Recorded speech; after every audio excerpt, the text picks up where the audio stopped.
तर इथे select star from DB employee जर केलं आणि याच्यातून काही रेकॉर्ड्स आहे मला यूज करायचं आहे की काही पर्टिक्युलर जे आहे की हे डिस्टिंक्ट रेकॉर्ड्स आहे. फक्त डिस्टिंक्ट रेकॉर्ड याच्यातून काढायचे असेल त्या सेल्स डिपार्टमेंटचे, तर आपण आता सध्या डिपार्टमेंट जर घेतला आणि याच्यात जर बघितलं तर माझ्याकडे किती आहे, भरपूर सारे रेकॉर्ड्स आहे. परंतु मला फक्त बघायचं आहे की किती डिस्टिंक्ट आहे किंवा युनिक रेकॉर्ड काय आहे. तर इथे एक आपण डिस्टिंक्ट हा शब्द वापरू शकतो आणि त्यानंतर आपल्याला जेवढे डिस्टिंक्ट्स आहे म्हणजे युनिक रेकॉर्ड वगैरे आहे तेवढंच इथे डिस्प्ले होतील. हे हे बऱ्याच वेळा आपल्याला लागतात की किती पर्टिक्युलर युनिक व्हॅल्यूज आहे पर्टिक्युलर कॉलममध्ये, ते रिट्रीव्ह करण्यासाठी आपण हे डिस्टिंक्ट ऑपरेटर यूज करतो. आता त्यानंतर आपण बऱ्याचशा आता ह्या ज्या गोष्टी आहे, एलिमेंट डुप्लिकेट झालं हे, आणि त्यानंतर ग्रुप बाय. आता मी काल याचं ग्रुप बाय घेतलं होतं. ग्रुप बाय म्हणजे काय असतं की आपल्याला नंबर ऑफ कंट्रीजमध्ये लेट्स से किती काउंट आहे, तर तो काउंट काढण्यासाठी आपण ग्रुप बाय कंट्री यूज करू शकतो. ग्रुप बाय फंक्शन्स बेसिकली, किंवा डिपार्टमेंट वाईज सॅलरी काढायची असेल तर आपण डिपार्टमेंट वाईज आपण सॅलरी घेतलेली आहे. आता इथं हे काय केलेलं आहे, ऑथर काउंट घेतलेला आहे, म्हणजे एका कंट्रीमध्ये किती ऑथर आहे. तर मग त्याचा काउंट आपण इथे ॲज ऑथर काउंट म्हणून घेतलेला आहे आणि इथं ग्रुप बाय कंट्री केलेलं आहे 141 असं. आणि त्यानंतर एक हॅविंग क्लॉज आहे. आता हॅविंग क्लॉज मी काल पण घेतला होता ना आणि तुम्हाला काही एक्सरसाइज म्हणून पण दिली होती, परंतु आता मी आज तुम्हाला परत डिटेलमध्ये हा हॅविंग क्लॉज सांगतो की काय असतं नेमकं. हॅविंग क्लॉज म्हणजे काय आहे की आता जर आपण ग्रुप बाय जर केलं तर ऑथर काउंट किती आलेला आहे 141.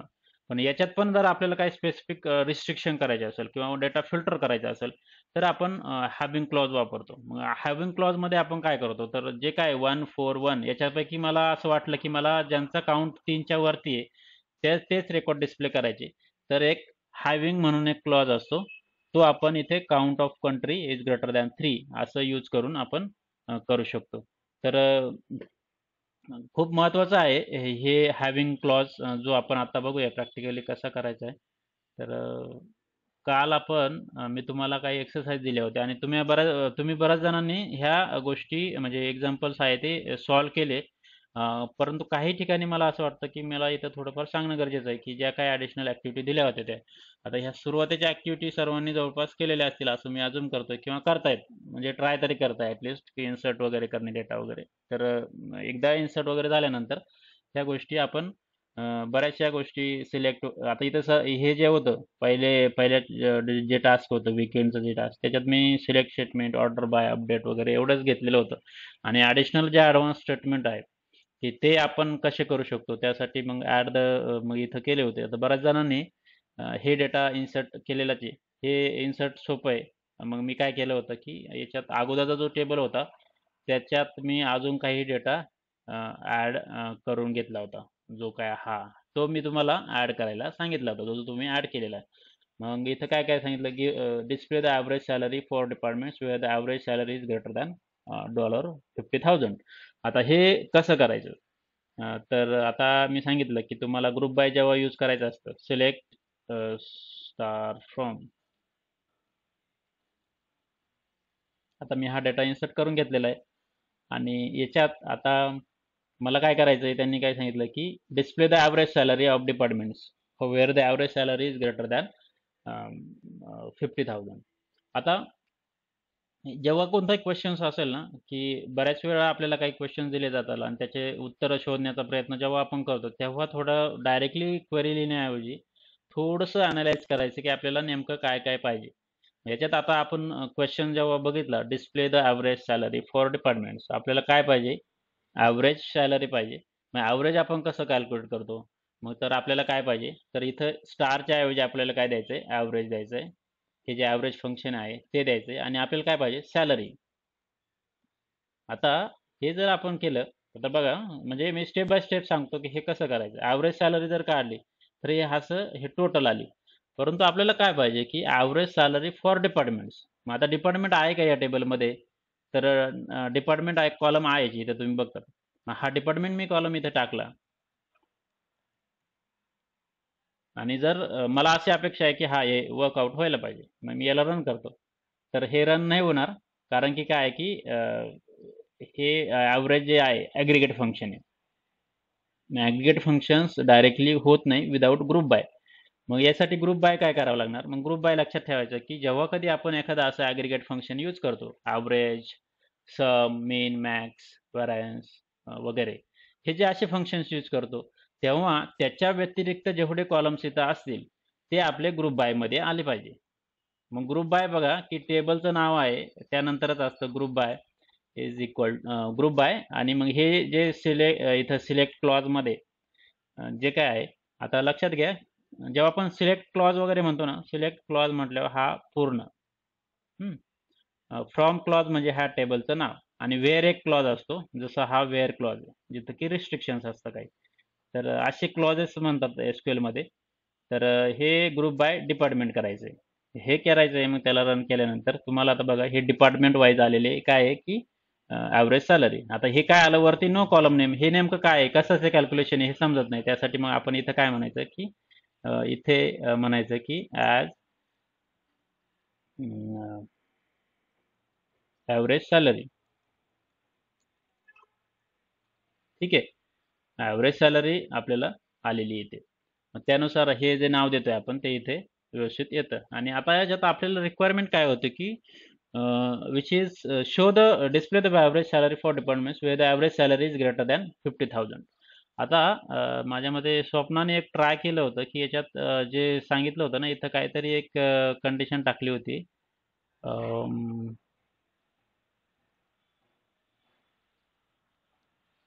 ते कुठं होतं तुमचं, एक मिनिट. म्हणजे ते नाही करायचं, म्हणजे मला दाखवण्याचं एक्झाम्पल दाखवण्याचा उद्देश असा आहे की त्या ज्या गोष्टी आहे त्या तुम्ही करायच्या नाही. इक्वल 15.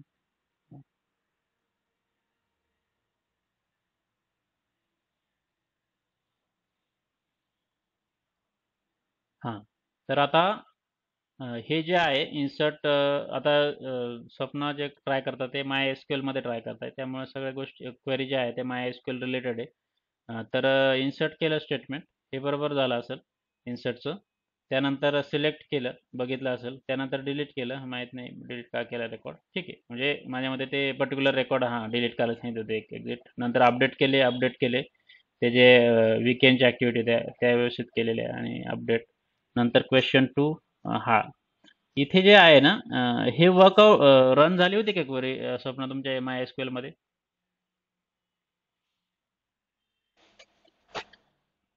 रन झाली होती?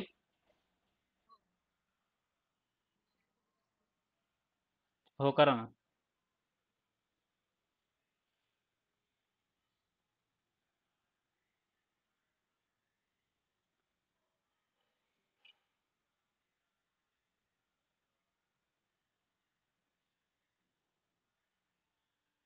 हां, आता ही क्वेरी आहे ना, हां, 38 नंबरची क्वेरी, ती ट्राय करा रन करण्याचा.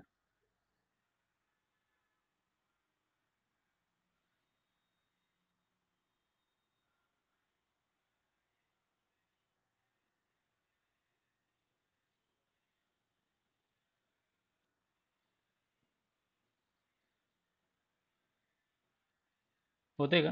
हां, नाही.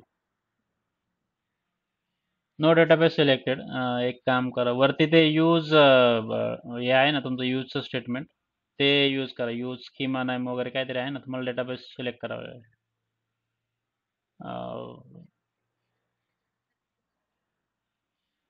केलं. डिफॉल्ट डेटाबेस सिलेक्ट करावं लागेल तुम्हाला. नो डेटाबेस सिलेक्टेड म्हणताय ना. अं,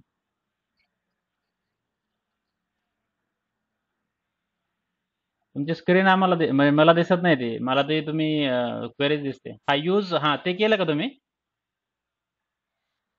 मग ते केल्यानंतर ही क्वेरी रन करून बघा परत.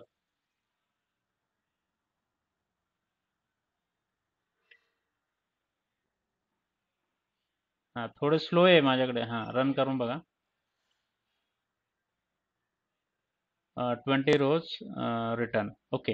आता हे माय एसक्यूएलचं काहीतरी म्हणजे मला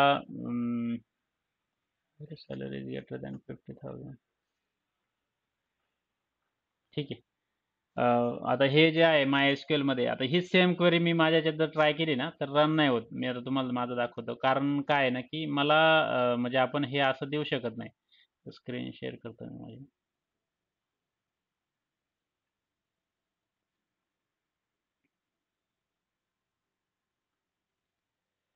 आता हे जी क्वेरी आहे ती क्वेरी मी जर माझ्या SQL याच्यात घेतली आणि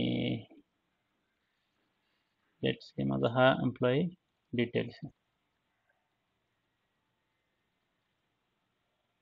तर हे चालत नाहीये कारण की ग्रुप बाय मध्ये आता जेवढे माझं अंडरस्टँडिंग आहे की ह्या असं जे स्टेटमेंट आहे ना ते मी SQL सर्व्हर किंवा Oracle मध्ये कधी यूज केलेलं नाही. म्हणजे ॲव्हरेज सॅलरी म्हणतो ना आपण इज ग्रेटर दॅन 50 वगैरे हे जे वेअर कंडिशन आहे ना त्या आपण इथे देऊ शकत नाही.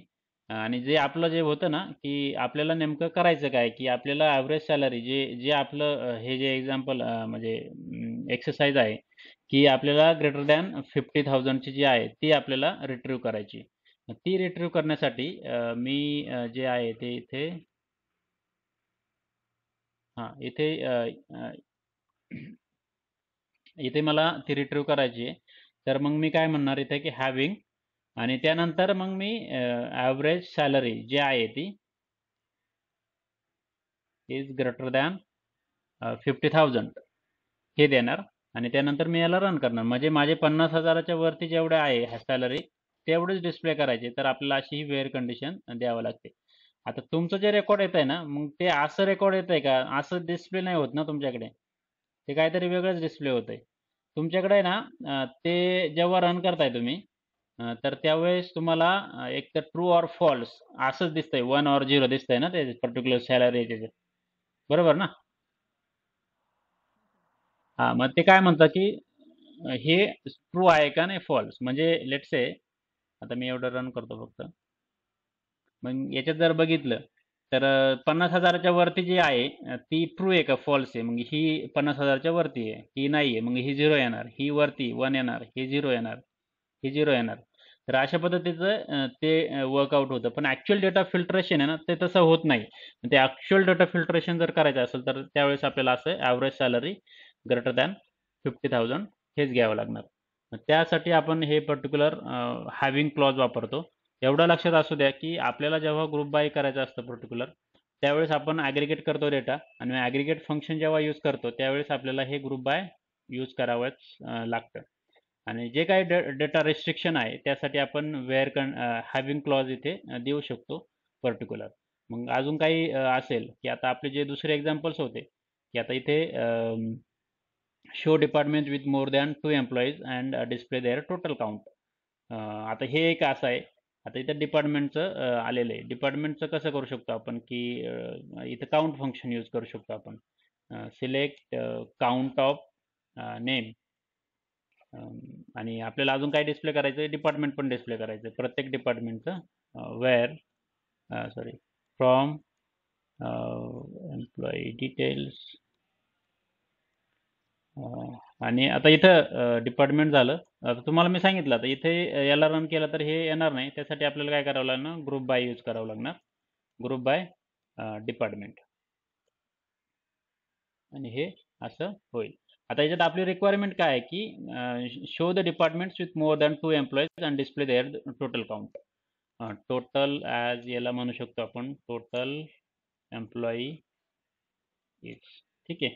असं म्हणू शकतो आणि आता आपल्याला कंडिशन काय करायचं 2च्या वरती असणारे एम्प्लॉईज डिस्प्ले करायचे किंवा डिपार्टमेंटमध्ये ते एम्प्लॉईज आहे ते डिस्प्ले करायचे. मग इथे आपण काय म्हणू शकतो, की having count of name is greater than 2 असं करू शकतो. तर हे 4 रेकॉर्ड्स आलेले. तर अशा पद्धतीने आता वाटलं तर आपल्याला एम्प्लॉयी पण आपण डिस्प्ले करू शकतो. परंतु एम्प्लॉयी इथे डिस्प्ले करायचे नाही. फक्त डिपार्टमेंट वाईज जेवढे काय काउंट आहे तेवढे आपल्याला डिस्प्ले करायचे होते. त्यानंतर मिनिमम मॅक्सिमम सॅलरी हे सर्वांनी केलेलं आहे. याच्यात काहीच नाही. फक्त आपल्याला सिलेक्ट काय करायचं आहे, की minimum of salary, maximum of salary करायचं आहे. Show total number of employees in each department. मग total number of each department एवढी जी क्वेरी आहे ती की टोटल एम्प्लॉईज किती प्रत्येक डिपार्टमेंटमध्ये ते दाखवण्यासाठी एवढं आपण हे यूज करू शकतो, जिथे की आपल्याला फक्त त्या पर्टिक्युलर डिपार्टमेंटमध्ये किती एम्प्लॉईज आहे हे काउंटचे फंक्शनने आपण अचीव करू शकतो. आणि sort the data return in a task 5 याच्यात जो आहे तो टास्क आपल्याला काय करायचा आहे, ऑर्डर बाय करायचा फक्त, ऑर्डर बाय डिपार्टमेंट असं करू शकतो वगैरे. तर अशा पद्धतीने आपण हे डेटा जो आहे तो आपण रिट्रीव्ह करू शकतो. आता याच्यात बरंचसं तुमचं नॉलेज तुम्हाला म्हणजे बिल्ड करता येतं, की तुमचं टेबल क्रिएशन आलं, टेबल डेटा इन्सर्शन आलं आणि त्यानंतर टेबलमध्ये आपण काय मॅनिप्युलेशन करू शकतो, काय-काय ऑपरेशन्स करू शकतो, डेटा कसा रिस्ट्रिक्ट करू शकतो किंवा फिल्टर करू शकतो, ह्या सर्व गोष्टी आहेत. आणि जरी तुम्हाला याच्यावरती आपल्याला तुम्हाला काही बोलायला सांगितलं, की what do you know about S-Q-L? आत्तापर्यंत म्हणजे लेट्स से तुम्ही फक्त मागच्या आठवड्यापासून आत्तापर्यंत एवढं एस-क्यू-एल शिकले. जर तुम्ही मला व्यवस्थित फॉलो केलं असेल, तर तुम्हाला जर विचारलं, की तुम्ही आत्तापर्यंत टेबलमध्ये काय-काय केलं, तरी तुम्ही एक 3 ते 4 मिनिटं सहज बोलू शकता. एक म्हणजे एस-क्यू-एल बद्दल. एवढं मी तुम्हाला सांगू शकतो, की एस-क्यू-एल म्हणजे काय? एस-क्यू-एल मध्ये काय असतं? एस-क्यू-एलमध्ये टेबल असतात. टेबलमध्ये काय असतं? टेबलमध्ये डेटा इन्सर्शन वगैरे असतात आणि मग त्यानंतर आपण डेटा इन्सर्ट केल्यानंतर त्याच्यावरती काय-काय करतो? मग टेबल डेटा इन्सर्ट करण्यासाठी पण वेगवेगळे डेटा टाइप असतात. मग डेटा टाइप कोणते? डेटा टाइप नंबर फॉर्मॅटमध्ये आहे, व्हारचर फॉर्मॅटमध्ये आहे. त्यानंतर डेसिमल, फ्लोट वगैरे अशी वेगवेगळी डेटा टाइप आहे. आणि टेबल क्रिएट झाल्यानंतर आपण कसं डेटा इन्सर्ट करतो? डेटा इन्सर्ट करताना पण मग आपल्याला अ, की सिंगल रो डेटा इन्सर्ट करायचा आहे की मल्टिपल रो डेटा इन्सर्ट करायचं आहे हे करता येतं. आणि डेटा इन्सर्ट केल्यानंतर आपण DML ऑपरेशन बाकीचे भरपूर की जसं की डेटा रिट्रीव्ह करू शकतो, डेटा अपडेट करू शकतो, टेबलचं स्ट्रक्चर अल्टर करू शकतो, टेबलचा डेटा डिलीट करू शकतो, ट्रंकेट यूज करू शकतो. मग ट्रंकेट आणि डिलीटमध्ये काय फरक आहे तो तुम्हाला सांगता आला पाहिजे. आणि त्यानंतर हे जे काही ऑपरेशन्स आहे की ऑर्डर बाय आलं, सॉर्टिंग करता येते. नंतर ग्रुपिंग बाय, ग्रुपिंग म्हणजे काय आणि ग्रुपिंग कशासोबत यूज केले जाते तर ॲग्रीगेटेड फंक्शन्स म्हणजे कोणते? तर सम झालं, मिनिमम झालं, मॅक्सिमम झालं, ॲव्हरेज झालं, ह्या सर्व गोष्टी आहेत त्या ॲग्रीगेटेड फंक्शन. आणि याची गरज काय असते तर आपला डेटा हा एकत्रितपणे आपल्याला डिस्प्ले करायचा असतो, त्यासाठी ॲग्रीगेशन फंक्शन्स असतात. ह्या सर्व गोष्टी आहेत. त्यानंतर मी काही ऑपरेटर घेतले, equal to operator, in operator, like operator, मग वाईल्ड कार्ड वगैरे आपण कसं यूज करायचं ते मी सांगितलं. तर ह्या सर्व गोष्टी आहेत त्या सर्व जवळपास याच्यात आलेल्या आहे. अजून काही तुम्हाला आज परत मी एक्झाम्पल्स देणार आहे. त्याच्यात तुमची अजून प्रॅक्टिस होईल. आता फक्त एकच गोष्ट सांगायची राहिली माझी याच्यात, की आपण जो डेटा आहे तो इन्सर्ट करण्याचा. एक 10 मिनिटं आहे आपल्याकडे, तर त्या 10 मिनिटात मी तुम्हाला ती गोष्ट सांगतो. आता काय झालं ना, मी तुम्हाला हा डेटा इन्सर्ट करण्यासाठी सांगितला होता, की जो काय आहे हा टेबलचा डेटा आहे. हा डेटा आपण डायरेक्टली एक्सेलमधून घेऊन तिकडे इन्सर्ट करू शकतो. CSV मधून पण करू शकतो. हाच डेटा आपण CSV मध्ये जर टाकला तरी तो करता येतो. म्हणजे जर मी तुम्हाला सांगितलं, की आता माझ्याकडे एक फाईल आहे. त्याच्यात मी हा डेटा टाकला होता. अं,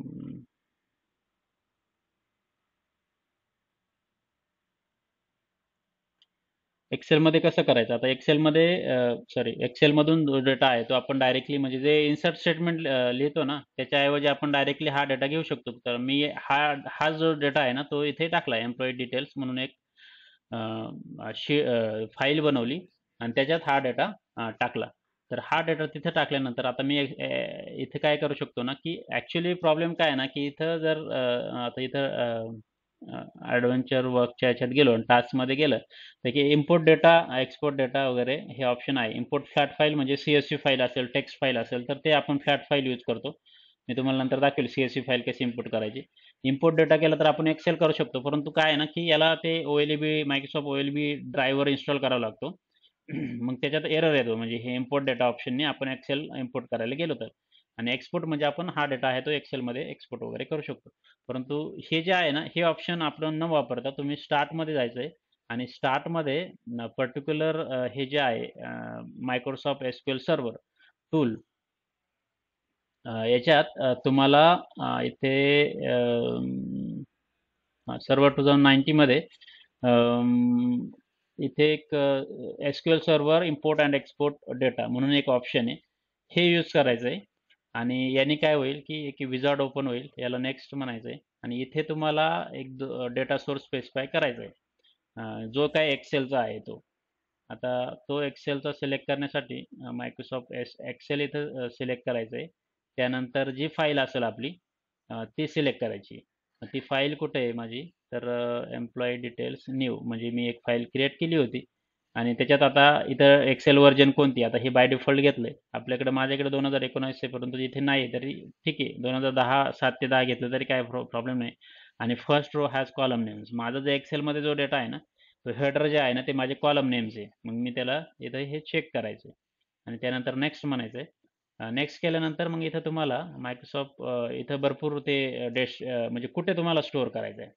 मग तुम्हाला इथं तुमच्या SQL सर्व्हरमध्ये करायचं आहे. तर तिथे तुम्हाला Microsoft OLB DB driver provider for SQL server हे सिलेक्ट करायचं आहे आणि त्यानंतर इथं जे आहे ते तुम्ही तुमचं लोकल सिस्टमचं सर्व्हरचं नाव आहे किंवा लॅपटॉपचं जे नाव आहे ते द्यायचं आहे आणि ते तुम्हाला इथून भेटेल. ते जे आहे ते कॉपी करायचं आहे. ते कॉपी करायचं आहे आणि हे आल्यानंतर इथे टाकायचं आहे ते. इथे ठीक आहे. इथे टाकायचं आहे आणि हे विंडोज ऑथेंटिकेशन लावून द्यायचं आहे. आणि इथं डेटाबेस कोणत्या डेटाबेसमध्ये? आता आपल्याकडे कोणता डेटाबेस आहे? ॲडव्हेंचर वर्क्स डॉट जो डेटाबेस आहे त्याच्यात हे करायचं आहे आणि नेक्स्ट म्हणायचं आहे. आता याच्यात काय होतं ना, की ती फाईल रीड केली जाईल आणि ती फाईल रीड केल्यानंतर आपण जो काही डेटा आहे तो आपण नवीन टेबलमध्ये इन्सर्ट करू शकतो. तो कसं करायचा? तो 1-2 त्याला थोडा वेळ जाईल माझ्या मते इम्पोर्ट करता. पण होईल म्हणजे 1-2 मिनिटाच्या आत.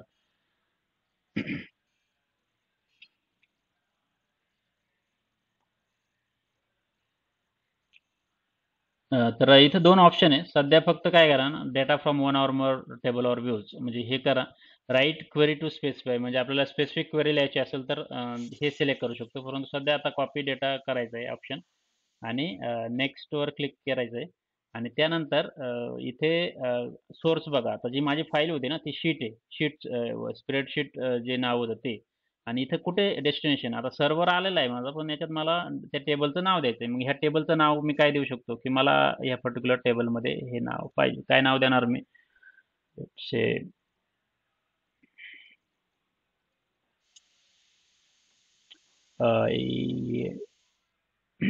Employee details.